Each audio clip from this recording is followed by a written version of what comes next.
मैं देवों के देव महादेव के चरणों में प्रणाम करती हूँ। मैं गौरी पार्वती माता के चरणों में प्रणाम करती हूँ। मैं कार्तिक गणेश दोनों भैया के चरणों में प्रणाम करती हूँ। मैं सभी देवी दुर्गा के चरणों में प्रणाम करती हूँ। जितने गुरु भाई बहन लोग उनको मैं प्रणाम करती हूँ। और महादेव से यही विनती करती हूँ कि हे महादेव, सब गुरु भाई बहन पर दया कीजिए, कृपा कीजिए हे महादेव। आज जितना उनका काम रुका हुआ सबका काम पूरा कीजिए हे महादेव। आज मैं माता का कथा सुनाने वाली हूँ। एक गांव में एक राजा रानी रहते थे। रानी का काम था रोज़ नित्य दिन उठ कर वो माता के मंदिर में वो पूजा करने जाती थी। रोज़ माता के मंदिर में पूजा करने।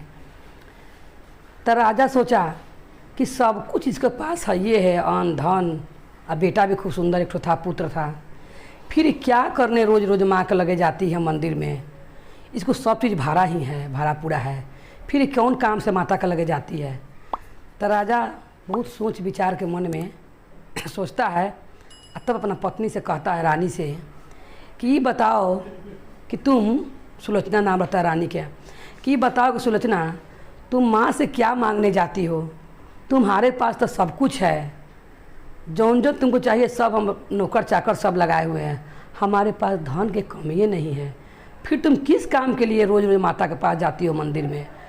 तो रानी बोलती है कि हम माँ को पूजा करने जाते हैं, हमारे पास सब कुछ है, मगर मैं पूजा करती हूँ तो मन में मुझको बहुत ही शांति मिलता है, इसीलिए मैं माँ के दरबार में रोज़ जाती हूँ। तो राजा उस दिन चुप हो जाता है। फिर राजा का ने क्या मन में समाता है, तो फिर राजा बोलता है कि ये बताओ कि तुम रोज़ रोज़ जाके माता से कुछ मांगती नहीं हो? सब कोई जाता है मंदिर में तो ज़रूर कुछ न कुछ मांगता है, तुम नहीं कुछ मांगती हो? तो रानी बोलती है, सुलोचना, कि मेरे पास क्या चीज़ की कमी है कि हम माँ से मांगे? हमारा पास अन्न धन, नौकर चाकर, आप पति भी में हमारा पास है, आप ऐसा सब का हमारा ध्यान रखने वाला, मेरे पास पुत्र भी है, तो मैं क्या चीज़ की कमी है कि माँ से मांगूँ?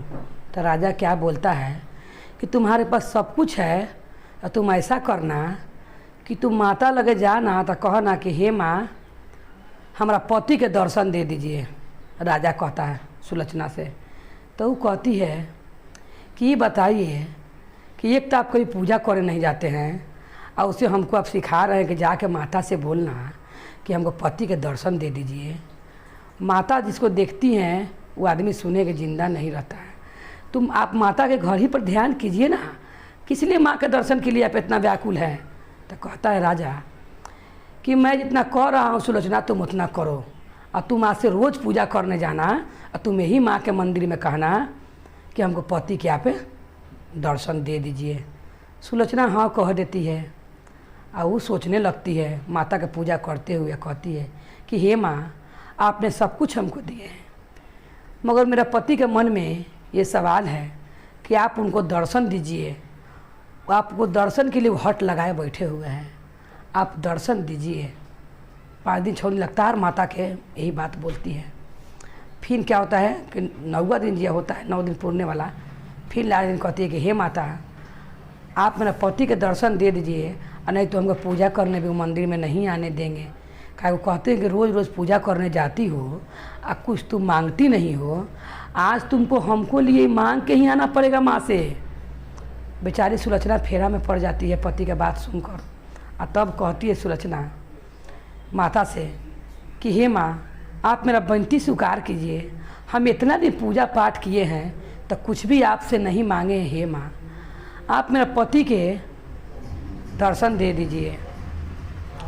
तो माता कहती है ठीक है, माता के मंदिर में सब आते ठीक है। राजा भी नहीं बोले, जब पूजा करने जाता है तो माता बोलती हैं कि अपना मंदिर में माँ बोलती हैं कि तुम राजा के भेज देना, उससे हम बात कर लेंगे, अगर वो मेरा बात मानेगा तो हम उसको ज़रूर दर्शन देंगे। तुम कल नहीं आना मंदिर में, कल तुम अपना पति के भेजना मेरे पास, अगर वो मेरा बात मान लेगा तो हम उसको दर्शन ज़रूर देंगे। माता बोलती हैं।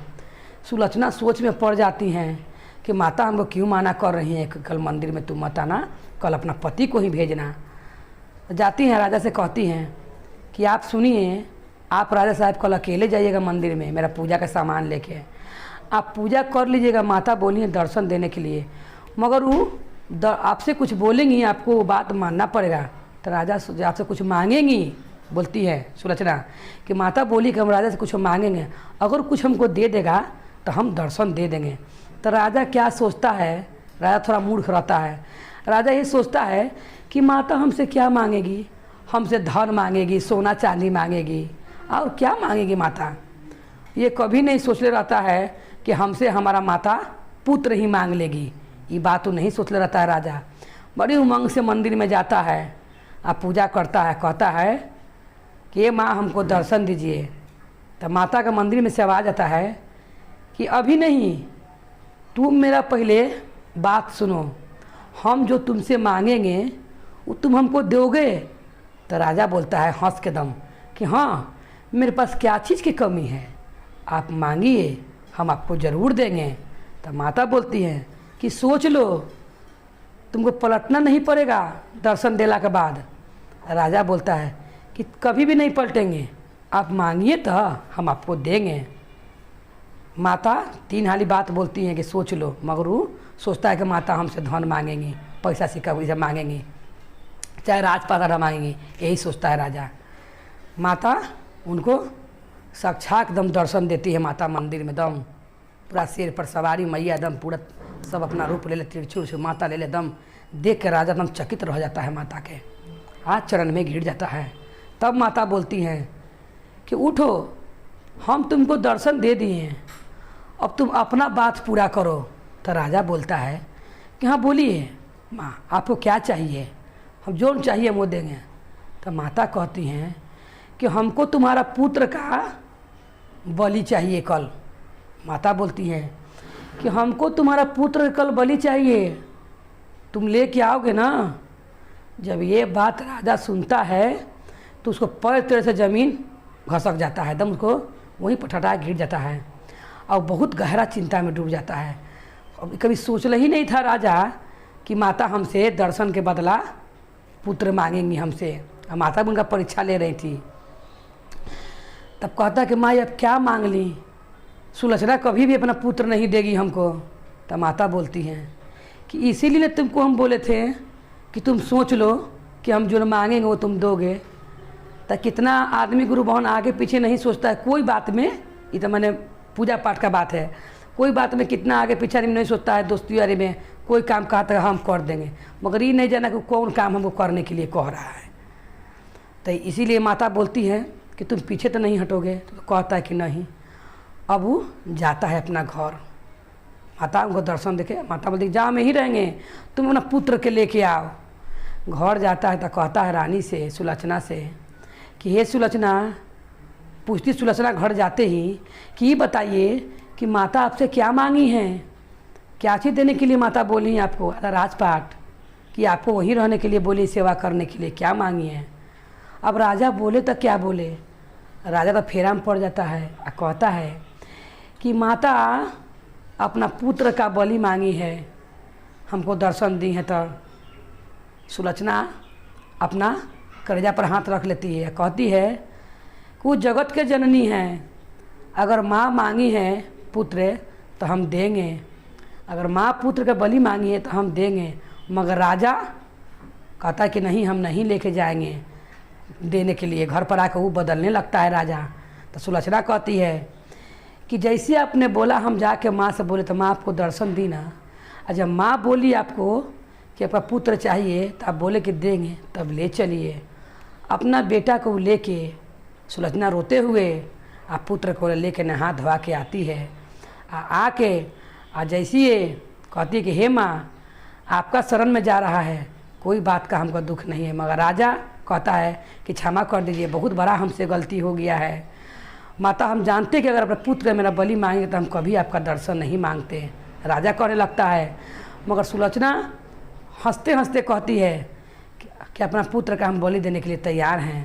क्या कहती है, जैसे सुलोचना जहाँ नारियल फूटता है वहाँ पर अपना बेटा के सर रखती है, रख के और जैसे अपने बेटा के मुड़ी झुकाती है और वो उठाती है, कहती रहता है दाव ऐसा काटने के लिए, और उसी माँ उनका हाथ धर लेती हैं। माता तो जगजननी में गारू है, माता करुणामयी है माता, माता हाथ पकड़ लेती हैं, कहती हैं कि सुलोचना, तुम्हारा भक्ति से हम प्रसन्न हुए हैं।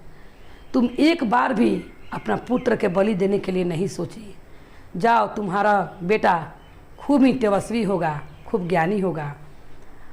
आप बोलती हैं सुलोचना, माता बोलती है राजा के कि ये तो दर्शन मांग के भी पलट गया, मगर तुम रोज़ पूजा करने आती थी सुलोचना, मगर कभी कोई चीज़ के मन में लालसा नहीं रख लेती, इसलिए तुमको ही भक्ति से सब कोई आता था, सब कुछ मांगता है सुलोचना, मगर उस सब दिन निष्भाव होकर मेरा पूजा की, कभी भी कोई चीज़ हमसे नहीं मांगी। आज इसीलिए तुमको हम पुत्र का तुमको हम लौटाते हैं। और जितना बड़ा गलती राजा किया, आज से बदल गया, दूसरा कोई को हम नहीं बच सकते, मगर तुम्हारा पुत्र को हम बसक देते हैं, बोलती है माता कि लौटा देते हैं। तब राजा क्षमा मांगता है, गोर पर गिर के कहता है कि हे माँ, हमको क्षमा कर दीजिए, हमसे बहुत बड़ा गलती हो गया। अब मन में मेरा ये भी भावना आ गया कि हाँ, हम माता के अपना पुत्र नहीं देंगे, मगर ये सुलोचना के दिल देखिए कि अपना पुत्र देने के लिए तैयार हो गई।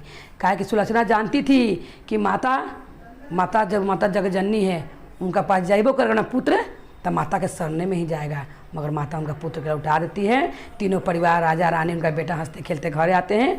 तो जैसे मैया रानी सुलोचना पर दया दृष्टि बनाई रखी, और ये सब गुरु भाई बन पर दया दृष्टि बनाए रखे। सर ने बोले हर हर महादेव की जय, गौरी पार्वती मैया भवानी की जय, भैरव भैया की जय।